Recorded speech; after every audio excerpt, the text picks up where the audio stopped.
Hello friends, બનાવી રહી છું દમ આલુ અને પરોઠા. તો બટેટાને મેં થોડાક બાફ્યા, એક જ સીટી થવા દીધી, સહેજ નરમ થઈ એવા જ. પછી એને સહેજ લાલ જેવા થઈ જાય એવા તળી નાખ્યા. અને પછી મેં વઘારનો મસાલો તૈયાર કર્યો. આ ટમેટો અને ડુંગળીની પેસ્ટ છે, દહીં છે અને મસાલો છે. પછી તેલ મૂકીને વઘાર કરી દીધો.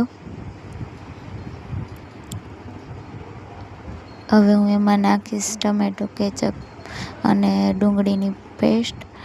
એમાં થોડુંક તેલ નીકળી જાય બહાર, પછી બધો મસાલો નાખીશ. ચટણી, હળદર, મીઠું, ધાણા જીરું અને થોડોક ગરમ મસાલો, ચાટ મસાલો.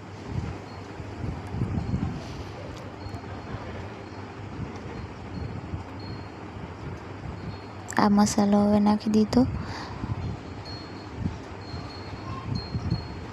અને પછી હું 2 ચમચી ઘરનું તે નાખ્યું અને થોડુંક ઉકળે પછી બટેટા નાખી દેવાના અને પછી થોડુંક મિક્સ કરી અને હવે પાણી નાખી દઈશું અને એને ઢાંકી દઈશું 10 થી 15 મિનિટ. અને પછી મેં પરોઠા બનાવી લીધા. થઈ ગયું રેડી જમવાનું.